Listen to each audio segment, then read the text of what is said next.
யார் என்று சொன்னால் நாயகம் ஸல்லல்லாஹு அலைஹி வஸல்லம் அவர்கள் சொன்னார்கள், எவர் ஒருவர் பெற்றோர்மார்களை நோவினை செய்தாரோ. இன்னைக்கு எத்தனை பேர் பெற்றோர்மார்களை நோவினை செய்யக்கூடியவர்களாக இருக்கிறோம்.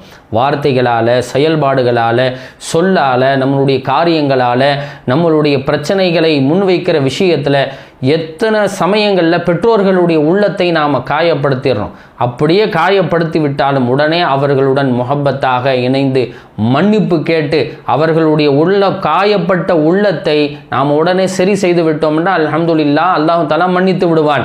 இல்லை என்று சொன்னால் அந்த வழியோடு அவர்கள் இருக்கிற காலமெல்லாம் நமக்கு பிரச்சனை தான் சகோதரர்களே. நாயகம் ஸல்லல்லாஹு அலைஹி வஸல்லம் அவர்களுடைய கரங்களால் ஆபே கௌசர் என்கின்ற அந்த புனிதமான நீரை அருந்த வேண்டும், ஜன்னத்திற்கு போக வேண்டும், சுவனவாசிகளாக ஆக வேண்டும் என்றால் பெற்றோர்மார்களுக்கு செய்ய வேண்டிய கண்ணியத்தை, அவர்களுக்கு செலுத்த வேண்டிய அன்பை, பாசத்தை நாம் முழுசாக செலுத்த வேண்டும்.